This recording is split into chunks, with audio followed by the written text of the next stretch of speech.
ప్రభునందు ప్రియమైన అవన స్నేహితులారా, మరి ఒకసారి మా యూట్యూబ్ ఛానల్ ఓలీ గాడ్ ప్రేయర్ ఫెలోషిప్ వైజాగ్ తరపున దేవుని వాక్యాన్ని మీతో పంచుకోవడానికి దేవుడు నాకు అనుగ్రహించిన ఈ భాగ్యాన్ని బట్టి మొదటిగా దేవాది దేవునికి ఎంతగానో కృతజ్ఞతాస్తుతులు చెల్లించున్నాను. ప్రియమైన అవన స్నేహితులారా, ప్రతి బుధవారము మా యూట్యూబ్ ఛానల్ ఓలీ గాడ్ ప్రేయర్ ఫెలోషిప్ వైజాగ్ తరపున యవనస్తుడి కూడికను మీ అప్లోడ్ చేయడం జరుగుతున్నది. ఈ యవనస్తుడి కూడిక వీక్షిస్తున్న మీ అందరికీ ఆశీర్వాదకరంగా ఉన్నదని మేము తలంచున్నాం. మీకు ఆశీర్వాదకరంగా ఉంటే కనుక మీరు వీక్షించడమే కాకుండా మీ తోటి స్నేహితులకు కూడా మా ఛానల్ని పరిచయం చేయవలసిందిగా ప్రభువైన యేసుక్రీస్తు నామములో అందరినీ కోరుచున్నాను.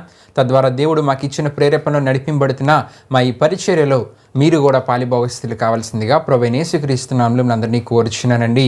మరి ముఖ్యంగా ప్రియమైన అవన స్నేహితులారా, మరి గత అనేక వారాలుగా దేవుని వాక్యములో నుండి దేవుని మరుచు జీవితాలు ఏమవునో మీకు తెలుసా? ఈ అంశ సందేశాన్ని మనం ధ్యానం చేసుకుంటూ రావడం జరుగుతున్నది. దేవుని మరుచు జీవితాలంటే ఏంటో ఈ అంశ సందేశంలో మనం తెలుసుకుంటూ దేవుని వాక్యంలో ఎవరైతే దేవుని గురించిన కొన్ని విషయాలు మర్చిపోయారో, మర్చిపోవడం ద్వారా ఇటువంటి విషయాలు వారు మర్చిపోయారు, మర్చిపోవడం ద్వారా ఇటువంటి పరిస్థితులు వారు ఎదుర్కొన్నారో మనం ధ్యానం చేసుకుంటూ రావడం జరిగి ఉన్నది. ప్రియమైన స్నేహితులారా, మరి దీనికి కొనసాగింపుగా గత కొన్ని వారాలుగా క్రైస్తవ తల్లిదండ్రులు వారి యొక్క కుటుంబాలలో ఉన్న యవన కుమారుల విషయమై, యవన కుమార్తెల విషయమై ఏ విషయాల్ని వారు మర్చిపోకూడదు, వేటిని ఆలస్యము చేయకూడదనే విషయాలు తెలుసుకుంటూ గత వారం నుండి క్రైస్తవ కుటుంబాలలో ఉన్న యవన సహోదరులు, యవన సహోదరులు ఏ విషయాలను మర్చిపోకూడదు, ఏ విషయాలను ఆలస్యము చేయకూడదనే విషయాలు మనం ధ్యానం చేసుకుంటూ ఆత్మీయ విషయాలను తెలుసుకుంటూ రావడం జరుగుతున్నది. ప్రియమైన అవన స్నేహితులారా, ఈ వారము దానికి కొనసాగింపుగా మరికొన్ని విషయాలు మనం ధ్యానం చేసుకుంటూ ఈ అంశ సందేశంలో మనం ముందుకు వెళ్దాం. అయితే ప్రియమైన అవన స్నేహితులారా, ఈ అంశానికి సంబంధించిన ప్రతి భాగము మా యూట్యూబ్ ఛానల్లో ప్లేలిస్ట్ అవైలబుల్గా ఉంది. ప్రియమైన అవన స్నేహితులారా, వీక్షించవలసిందిగా ప్రభువైన యేసుక్రీస్తు నామములో అందరినీ కోరుచున్నాను. మరి ముఖ్యంగా విశ్వాసంతో నడిపింపబడుతున్న మా ఈ పరిచర్యలో మీరు కూడా పాలిభాగస్తులు కావాల్సిందిగా ప్రభువైన యేసుక్రీస్తు నామములో అందరినీ కోరుచున్నాను. ప్రియమైన అవన స్నేహితులారా, మరి ఇది నా యవనస్తుడి కూడికను ప్రారంభ ప్రాంతం మనం ప్రారంభించుకుందాం. అందరూ కళ్ళు మూసుకొని తలలు ఉంచుకొని ప్రార్థనలో నాతో పాటు ఏకీవించవలసిందిగా ప్రభువైన యేసుక్రీస్తు నామములో అందరినీ కోరుచున్నాను. ప్రార్థన చేసుకుందాం. మహిమ స్వరూపైన మా ప్రభువా, జీవాధిపతి అయిన యేసయ్యా, నీ ఘనమైన నామానికే మహిమ ఘనత ప్రభావం చెల్లించున్నాం దేవా. ఈ దినమున ఈ సమయంలో జరుగుతున్న ఈ యవనస్తుడి కొడుకుని మీరు దీవించండి, ఆశీర్వదించండి. పాట ద్వారా మీరే మహింపరచబడండి. వాక్యం ద్వారా వింటున్న ప్రతి ఒక్కరితో మీరే మాట్లాడండి. వాక్యాన్ని వివరించి తెలియజేస్తున్న నాపై నీ అభిషేకాన్ని నుంచి ఈ యవనస్తుడి కొడుకులో వాక్యాన్ని అందరికీ అర్థమయ్యే రీతిలో వివరించి తెలియజేయడానికి మీ కృపను కాపుదలను నాకు అనుగ్రహించండి. వింటున్న ప్రతి ఒక్కరు వాక్యం ద్వారా దర్శించబడేలా, వారు మంచి ఆత్మీయ స్థితిగతులతో మంచి ఆత్మీయతలోనికి రాగలిగేలా, నీ చిత్తానుసారమైన ఆత్మీయ జీవితాన్ని కలిగి జీవిస్తూ నీవు వారి కొరకే సిద్ధపరిచిన దీవెనలు, ఆశీర్వాదాలు వారి జీవితాలను పొందుకోగలిగేలా మీరు కార్యాన్ని జరిగించండి. ఈ యవనస్తుడి కుడికిని వీక్షిస్తున్న ప్రతి యవన సహోదరిని మీరు దీవించండి, ఆశీర్వదించండి. వాళ్ళని ప్రోత్సహిస్తున్న వాళ్ళ తల్లిదండ్రులందరినీ మీరు దీవించండి, ఆశీర్వదించండి. ముగింపు ప్రార్థనలో తోడైన ముందుకు నడిపించండి. ఈ యవనస్తుడి కుడిక ప్రారంభము నుండి ముగింపు వరకు మీరు తోడైనవని మీకే వేలాది వందనములు కృతజ్ఞతాస్తుతులు చెల్లిస్తూ యేసు పరిశుద్ధ నామములో అడిగి వేడుకొనుచున్నాం తండ్రి, ఆమేన్. ప్రార్థనలో నాతో పాటు ఏకీవించిన మీ అందరిని బట్టి ప్రభువుకి ఎంతగానో కృతజ్ఞతాస్తుతులు చెల్లించున్నానండి. మరి ఈ సమయంలో మా సహోదరుడు బెస్సెలలో ఒక ఆత్మీయ గీతాన్ని పాడుతారు. తన ఆత్మీయ గీతాన్ని పాడుతున్న సమయంలో తనతో పాటు ఏకీవించి దేవుని నామాన్ని మహింపరచవలసిందిగా ప్రభువైన యేసుక్రీస్తు నామములో అందరినీ కోరుచున్నాను. దేవునికి స్తోత్రం. హల్లెలూయా, హల్లెలూయా.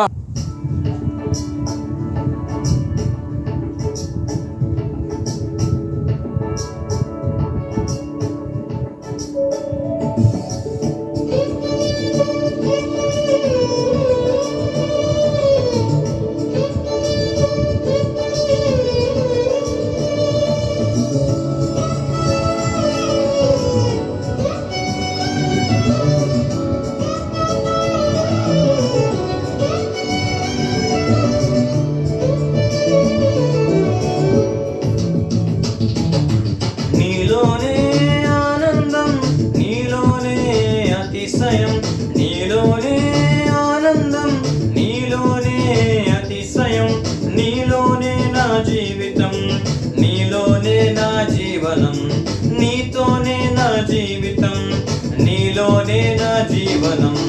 యేసయ్యా, యేసయ్యా,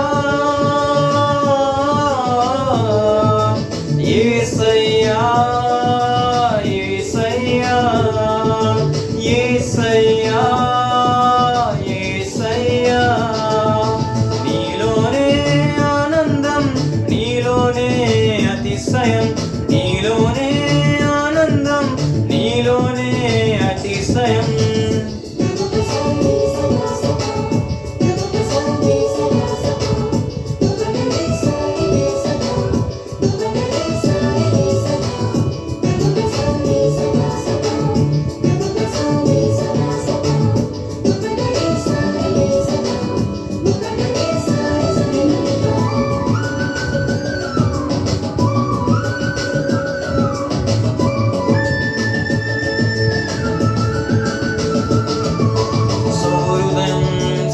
సద్భావం సత్క్రియలు సన్మార్గం నూతన జీవం శాసించే నీతోనే నా జీవితం సౌహృదయం సద్భావం సత్క్రియలు సన్మార్గం నూతన జీవం శాసించే నీతోనే నా జీవితం అందరూ నన్ను విడచిన నీతోనే నా జీవితం అందరూ నన్ను విడచిన నీతోనే నా జీవితం ఎవరు ఏమనుకున్నా నీలోనే నా జీవనం ఎవరు ఏమనుకున్నా నీలోనే నా జీవనం యేసయ్యా యేసయ్యా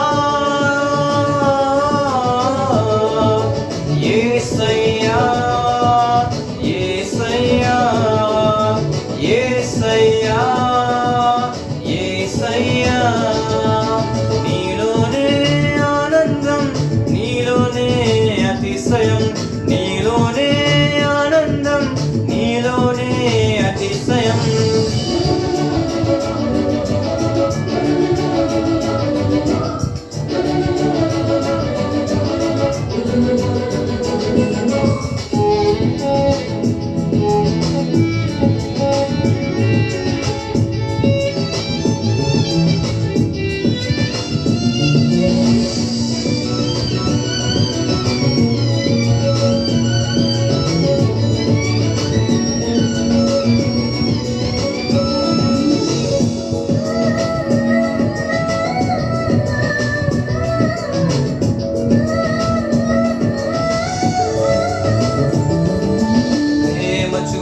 కృపను ఇచ్చి సహనము నేర్పి బలమును పంచి శ్రమలో ధైర్యమునిచ్చిన నీతోనే నా జీవితం ప్రేమ చూపి కృపను ఇచ్చి సహనము నేర్పి బలమును పంచి శ్రమలో ధైర్యమునిచ్చిన నీతోనే నా జీవితం నాకై ప్రాణమునిచ్చిన నీతోనే నా జీవితం నాకై ప్రాణమునిచ్చిన నీతోనే నా జీవితం నాకై రక్తం కాచిన నీలోనే నా జీవనం నాకై రక్తం కాచిన నీలోనే నా జీవనం యేసయ్యా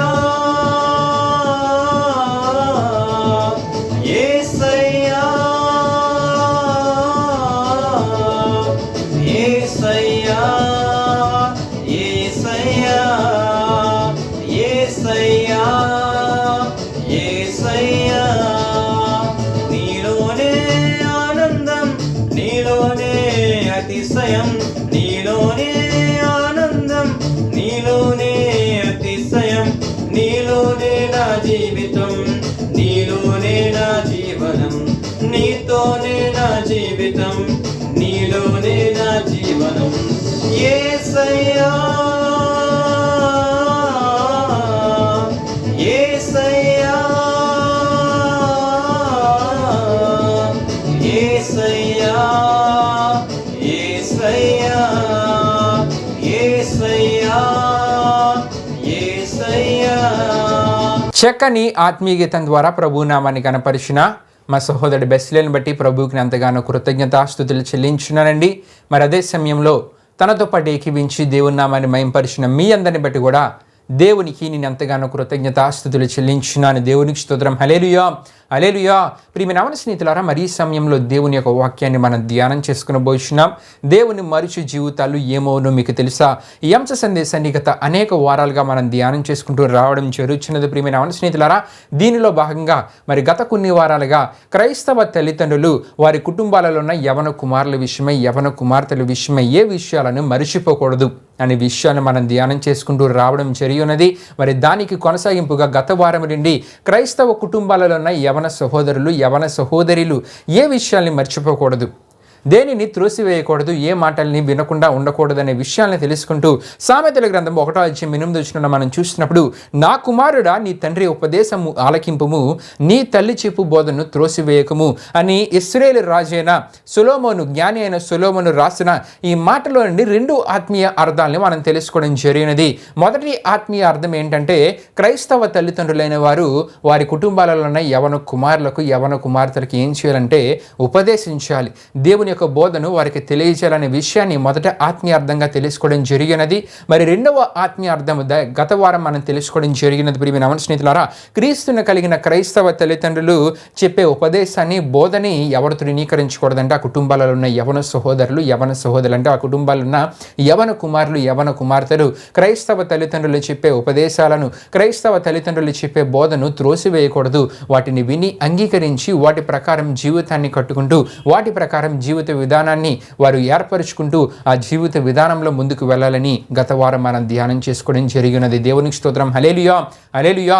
అయితే దానికి కొనసాగింపుగా ఈ వారం మరికొన్ని ఆత్మీయ విషయాలను ధ్యానం చేసుకునే ముందు కొన్ని ప్రాముఖ్యమైన విషయాల్ని మీకు తెలియజేయాలని ఆశపడుచున్నాను. ప్రియమైన స్నేహితులారా, ఏమిటంటే క్రీస్తుని కలిగిన క్రైస్తవ తల్లిదండ్రులు కానీ, క్రీస్తుని కలిగిన క్రైస్తవ కుటుంబాలలో ఉన్న యవన కుమారులు కానీ, యవన కుమార్తెలు కానీ ఈ అంశ సందేశం దేవుని మరుచు జీవితాలు ఏమవునో మీకు తెలుసా అని ఈ అంశ సందేశంలో ఎన్ని విషయాలను తెలియజేయడానికి గల కారణం ఏంటంటే, క్రీస్తుని కలిగిన క్రైస్తవ తల్లిదండ్రులు కానీ, ఆ కుటుంబాలలో ఉన్న యవన కుమారులు, యవన కుమార్తెలు, మనం చెప్పుకుంటే యవన సహోదరులు, యవన సహోదరులు, వీరెవరు కూడా దేవుని వాక్యాన్ని మరిచిపోయి వారి పనులలో వారు బిజీ అయిపోకూడదు.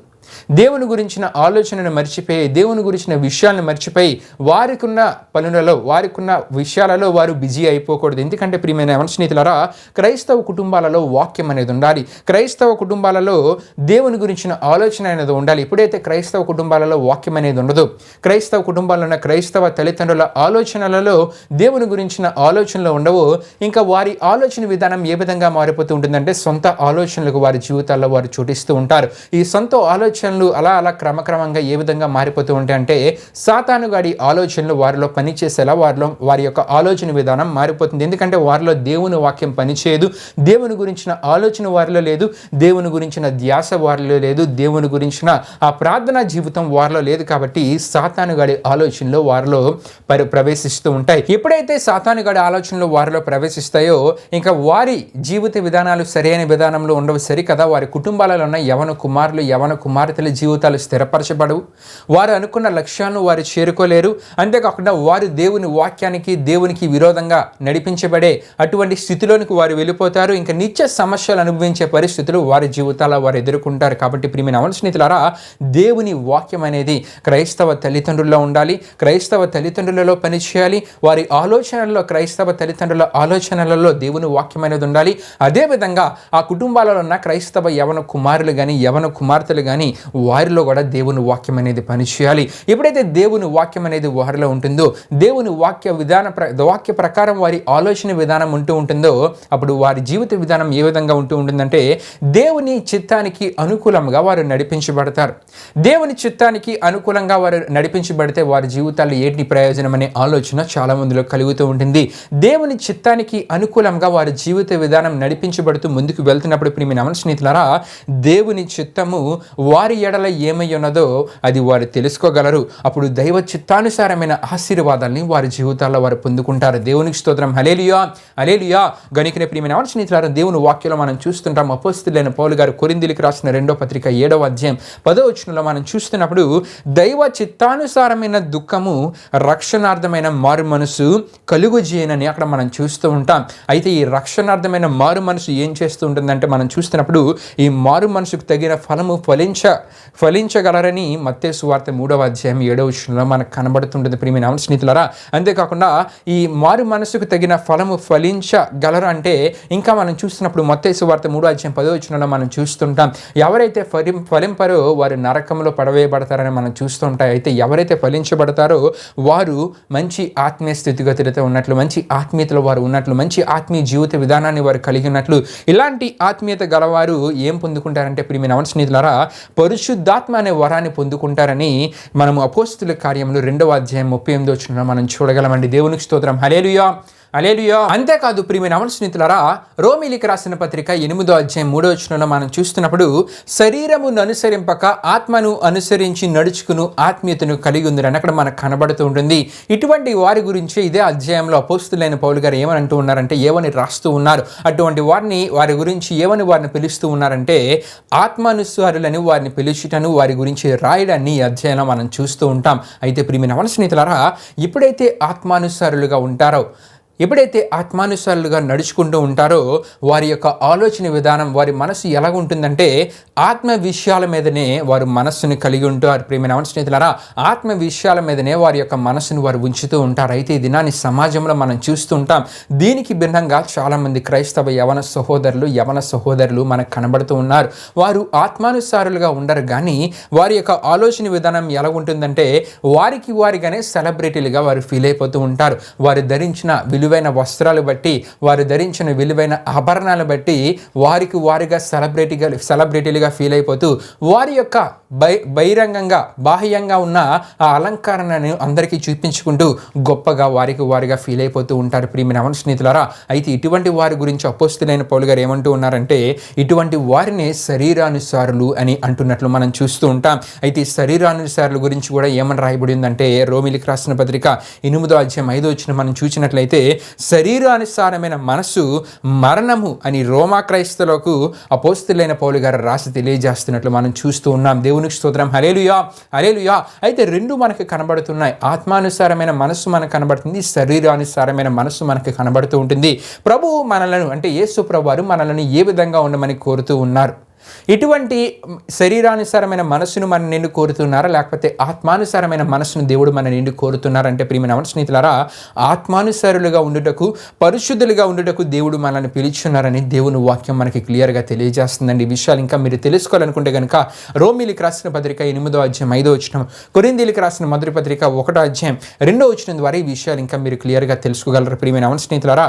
అంతేకాకుండా క్రైస్తవుని అలంకరణ ఏ విధంగా ఉండాలంటే ఇందాక మీకు చెప్తూ ఉన్నాను, చాలామంది క్రైస్తవ యవన సహోదరులే బాహ్యంగా అంటే వెలుపటి అలంకరణకు వారి జీవితాల్లో ప్రాముఖ్యతనిస్తూ వారిగానే సెలబ్రిటీలుగా ఫీల్ అయిపోతూ వారి యొక్క గొప్పతనాన్ని అందరికీ చూపించుకోవాలని ప్రయత్నిస్తూ ఉంటారు. అయితే దేవుని వాక్యము క్రైస్తవుని అలంకరణ ఏ విధంగా ఉండాలని తెలియజేస్తుందంటే పేతురు రాసిన మొదటి పత్రిక 3వ అధ్యాయం 3-4 వచనాలు మనం చూస్తున్నప్పుడు వెలుపటి అలంకారము మీకు అలంకారముగా ఉండక సాధువైనట్టు మృదువైనట్టునైన గుణమును అక్షయాలంకారము గల మీ హృదయ అంతరంగ స్వభావము మీకు అలంకారముగా ఉండవాలని అది దేవుని దృష్టికి మిగులు విలువగలదని అపోస్తలుడైన పౌలు గారు అక్కడ రాసి తెలియజేస్తూ ఉన్నారు. క్రైస్తవ యవన సహోదరులు కానీ వారి యొక్క అలంకరణ ప్రియమైన స్నేహితులారా, వారు వెలుపటి అలంకరణకు వారి జీవితాల్లో ప్రాముఖ్యతనివ్వకూడదు, కానీ ఎటువంటి అలంకరణకు వారి జీవితాల్లో ప్రాముఖ్యతనివ్వాలంటే మనం చూస్తుంటే అక్కడ మనం మంచి గుణం అనే అలంకరణ వారు కలిగి ఉండాలి. అంతేకాకుండా హృదయ అంతరంగ స్వభావము, మంచి అంతరంగ స్వభావం కలిగి చెడు ఆలోచనలకు వారి జీవితాల్లో చోటీయకుండా ఇటువంటి మంచి అంతరంగ స్వభావము వారి జీవితాల్లో వారి కలిగి ఉన్నప్పుడు దానినే దేవుడిని నుండి కోరుతున్న అలంకరణ ప్రియమైన స్నేహితులారా. అటువంటి అలంకరణ ఎవరైతే కలిగి ఉంటారో అది దేవుని దృష్టికి మిగులు విలువగలదని అపోస్తలుడైన పేతురు గారు తెలియజేస్తూ ఉన్నారు. దేవునికి స్తోత్రం. హల్లెలూయా, హల్లెలూయా. అంటే శరీరానుసారులుగా మనం ఉండకూడదు, శరీరానుసారమైన ఆలోచనలకు మన జీవితాల్లో చోటేయకూడదు. వెలుపటి అలంకరణ కంటే బాహ్య అలంకరణకు మన జీవితాలలో మనం ప్రాముఖ్యతనివ్వకూడదు, కానీ ఆత్మానుసారులుగా మనం ఉండాలి. అంతేకాకుండా పరిశుద్ధత కలిగి మనం జీవించాలి. అంతేకాకుండా మంచి గుణమును అలంకరణ మనలో ఉండాలి. అంతేకాకుండా ప్రియమైన స్నేహితులారా, హృదయ అంతరంగ స్వభావము మంచిదిగా ఉండాలి. దీనినే దేవుడు కోరుతున్నాడు ప్రియమైన స్నేహితులారా. ఇది దేవుని దృష్టికి విలువగలదని దేవుని వాక్యం మనకు తెలియజేస్తుంది. అయితే ప్రియమైన స్నేహితులారా, ఇక్కడ స్త్రీలు పురుషులని నేను ఎందుకు చెప్పడం జరుగుతూ ఉంటుందంటే ఈ మధ్య నేను సోషల్ మీడియాలో కొంతమంది యవన సహోదరులను నేను చూస్తూ ఉన్నాను. వారు కూడా మేకప్లు కొట్టుకుంటూ, పెదాలకు లిప్స్టిక్లు రాసుకుంటూ, వయసు కనబడకుండా వారు కూడా ఈ విధంగా ప్రవర్తిస్తూ ఉన్నారు. ఇటువంటి జీవిత విధానానికి క్రైస్తవ కుటుంబాల్లో ఉన్న యవన సహోదరులు సేవకుల కుటుంబాల్లో ఉన్న యవనస్తులు కూడా చోటీయకూడదని దేవుని వాక్యం క్లియర్గా మనకి తెలియజేస్తుందండి. వెలుపటి అలంకరణకు మన జీవితాల్లో మనం ప్రాముఖ్యతనివ్వకూడదు, కానీ అంతరంగ స్వభావం మంచిదిగా ఉండాలి. మంచి గుణమును అలంకరణను మనం కలిగి ఉండాలి. పరిశుద్ధులుగా మనం జీవించాలి. ఆత్మానుసారులుగా మనం జీవించాలి. దేవునికి స్తోత్రం. హల్లెలూయా, హల్లెలూయా. ప్రియమైన స్నేహితులారా, ఎవరైతే వెలుపటి అలంకరణకు ప్రాముఖ్యతనిస్తూ ఉంటారో వీటి గురించి మనం చూస్తుంటాం. వీటికి గతించిన కాలమే చాలునని పేతురు గారు రాసి తెలియజేస్తూ చేస్తున్నట్లు పేతురు రాసిన మొదటి పత్రిక 4:1-3 వరకు రాయబడిన వాక్య వచనాల్లో మనం చూస్తూ ఉంటామండి. అంతేకాదు మరి కొంతమంది యవన సహోదరుల గురించి వింటూ ఉన్నప్పుడు వారు ఏ విధంగా ఉంటూ ఉంటారంటే, వారి యొక్క జీవిత విధానం ఏ విధంగా ఉంటూ ఉంటుందంటే, వారు ఆహాబు భార్య అయిన యెజబెలు వలె వారు బ్యాగులలో, అంటే వారు క్యారీ చేసే బ్యాగులలో మేకప్ కిట్లను పెట్టుకుంటూ ఉంటారు, అందుబాటులో ఉంచుకుంటూ ఉంటారు. అయితే విచిత్రం ఏంటంటే, వారు దేవుని సన్నిధికి వచ్చినప్పుడు కూడా, వారు దేవుని సన్నిధికి వచ్చినప్పుడు బైబిల్ వారి బ్యాగ్లో ఉండదు. మేకప్ కిట్ వారి బ్యాగ్లో ఉంటుంది, కానీ బైబిల్ ఎక్కడ ఉంటుందంటే సెల్ ఫోన్లో ఉంటూ ఉంటుందంట. చాలామంది ఏం చేస్తూ ఉంటారంటే, సెల్ ఫోన్లో దేవుని వాక్యాన్ని చదువుతూ ఉంటారు, కానీ బైబిల్ని తీసుకుని రావడానికి, దేవుని సన్నిధికి తీసుకుని రావడానికి ఆలోచిస్తూ ఉంటారు, కానీ వారి క్యారీ చేసే బ్యాగ్లలో మేకప్ కిట్ మాత్రం పెట్టుకుంటూ ఉంటారు. మరి ఇటువంటి జీవిత విధానాన్ని కలిగి నశించిపోతున్న ఆత్మలకు క్రీస్తును మీ జీవితాల ద్వారా ఏ విధంగా చూపించగలరో మిమ్మల్ని మీరే పరీక్షించుకోవాల్సిందిగా ప్రభువైన యేసుక్రీస్తు నామములో అందరినీ కోరుచున్నాను. అయితే ఇక్కడ ఒక విషయాన్ని మీకు తెలియజేయడం జరిగినది. ఏమిటా విషయం అంటే, యెజబెలు వలె అనే మాటని ఇక్కడ నేను ప్రస్తావించాను. ఎందుకంటే యెజబెలు వలె వారి బ్యాగ్లోనే మేకప్ కిట్ను తీసుకుని వెళ్తూ ఉన్నారని ఇక్కడ మీకు తెలియజేయడం జరిగినది. అయితే యెజబెలు నిజంగా తన బ్యాగ్లో మేకప్ కిట్ను పెట్టుకున్నారని మనం ఆలోచిస్తే కనుక, దేవుని వాక్యంలో మనం చూస్తున్నప్పుడు రాజుల 2వ గ్రంథము 9వ అధ్యాయం 30 వచనంలో మనం చూస్తూ ఉంటాం, ఆమె తన ముఖమునకు రంగు పూసుకుని అని అక్కడ మనకు కనబడుతూ ఉంటుంది. దీనిని బట్టి ఈ విషయాన్ని ఇక్కడ మీకు తెలియజేయడం జరిగినది. ఇటువంటి వాటన్నిటిని క్రీస్తుని కలిగిన క్రైస్తవ యవన బిడ్డలు జయించగలగాలి. మరి ఏ విధంగా జయించగలరంటే, దేవుని ఆత్మ నడిపింపు క్రిందకి ఎవరైతే రాగలుగుతారో, ఎవరైతే దేవుని ఆత్మ ఆధీనంలోనికి రాగలుగుతారో, ఎవరైతే దేవుని ఆత్మ స్వాధీనంలోనికి రాగలుగుతారో, అప్పుడు వారు ఏ విధంగా మారుతారంటే, ప్రియమైన స్నేహితులారా, మంచి ఫలము, మారు మనస్సుకు తగిన ఫలము వారు ఫలించగలరు. ఈ విధంగా వారు మారు మనసుకు తగిన ఫలము ఫలించినప్పుడు వారు ఆత్మానుసారులుగా, పరిశుద్ధులుగా వారు జీవించగలరు. అంటే ఆత్మానుసారులుగా వారు ఉండగలరు, పరిశుద్ధులుగా వారు ఉండగలరు. ప్రియమైన స్నేహితులారా, ఎప్పుడైతే ఈ విధంగా ఆత్మానుసారులుగా ఉంటారో, పరిశుద్ధులుగా వారు ఉంటారో, అప్పుడు దేవుని ఆత్మ స్వభావాన్ని వారి జీవితాల్లో వారు కలిగి ఉండగలరు. ఈ దేవుని ఆత్మ స్వభావం వారి జీవితాల్లో వారు కలిగి ఉండటం ద్వారా ఈ ఆత్మ చేత వారు దేనిని జయించగలరంటే, శారీరక క్రియలను వారు జయించగలరు. దేవునికి స్తోత్రం. హల్లెలూయా, హల్లెలూయా. శారీరక క్రియలను వారి జీవితాల్లో వారు జయించగలరు. అప్పుడు దేవుని కుమారులుగా, దేవుని కుమార్తెలుగా వారు దేవుని ద్వారా గుర్తింపును పొందుకుంటారు. ప్రియమైన స్నేహితులారా, ఎప్పుడైతే దేవుని కుమారులుగా, కుమార్తెలుగా దేవుని ద్వారా గుర్తింపు పొందుకుంటారో, అప్పుడు క్రీస్తుతో మహిమా సంబంధమైన వారసత్వాన్ని పరలోకమందు వారి జీవితాల్లో వారు పొందుకోగలరు. ఈ విషయాలని మీరు తెలుసుకోవాలనుకుంటే రోమీయులకు రాసిన పత్రిక 8వ అధ్యాయం 1-17 వరకు రాయబడిన వాక్య వచనాలు చదివితే కనుక మరికొంత లోతుగా ఈ విషయాలని మీరు తెలుసుకోగలరు. కాబట్టి ప్రియమైన స్నేహితులారా, క్రైస్తవ తల్లిదండ్రుల ఆలోచన విధానంలో క్రీస్తు వాక్యము పనిచేయాలి. క్రైస్తవ కుటుంబాల్లో ఉన్న యవన సహోదరులు, యవన సహోదరుల జీవితాలలో దేవుని వాక్యం పనిచేయాలి.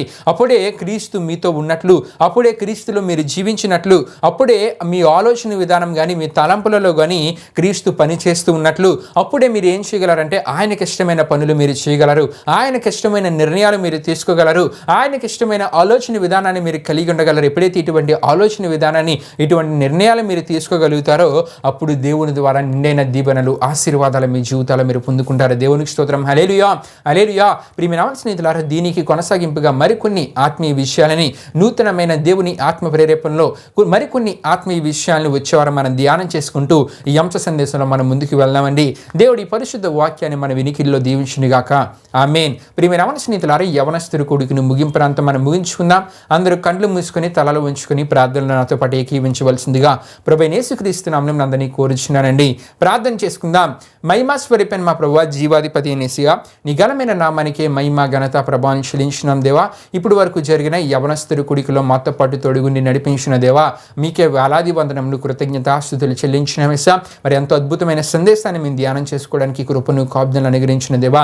ఈ వాక్యాన్ని విన్న ప్రతి ఒక్కరూ వారి జీవితాల్లో వెలుపటి అలంకరణకు, వారి జీవితాల ప్రాముఖ్యతను ఇవ్వకుండా అంతరంగ అలంకరణకు, మంచి గుణమనే జీవిత విధానానికి, అంతరంగ హృదయ స్వభావం మంచిదిగా వారి జీవితాల్లో కలిగి ఉంటూ ఆత్మానుసారులుగా, పరిశుద్ధులుగా వారు జీవించి శారీరక ఈ క్రియలను జయించగలే ఆత్మీయతలోనికి వారు రాగలిగేలా మీరు కార్యాన్ని జరిగించండి. తద్వారా నీవు వారి కొరకే సిద్ధపరిచిన దీవెనలను, ఆశీర్వాదాలని, మహిమా సంబంధమైన ఆశీర్వాదాలని, నిత్య జీవానికి వారసులుగా వారిని వారు తయారు చేసుకోగలిగేలా, అటువంటి ఆత్మీయ విధానంలోనికి వారు రాగలిగేలా మీరు కార్యాన్ని జరిగించండి. ఈ యవనస్తుడి కొడుకుని వీక్షించిన ప్రతి యవన సహోదరిని మీరు దీవించండి, ఆశీర్వదించండి. ఈ యవనస్తుడి కొడుక ప్రారంభం నుండి మీ వరకు మీరు తోడైనందుకు మీకే నీకే వేలాది వందనములు కృతజ్ఞతాస్తుతులు చెల్లిస్తూ యేసు పరిశుద్ధ నామములో అడిగి వేడుకొనిచున్నాం తండ్రి, ఆమేన్. యేసు రక్తమే జయం, ప్రభేసు రక్తమే జయం, ప్రభేసు రక్తం సంపూర్ణమైన విజయం, అపవాది క్రియల కనంత నాశనం కలుగునుగాక, ఆమేన్. ప్రభు మిమ్మును మీ కుటుంబములను దీవించునుగాక, ఆమేన్.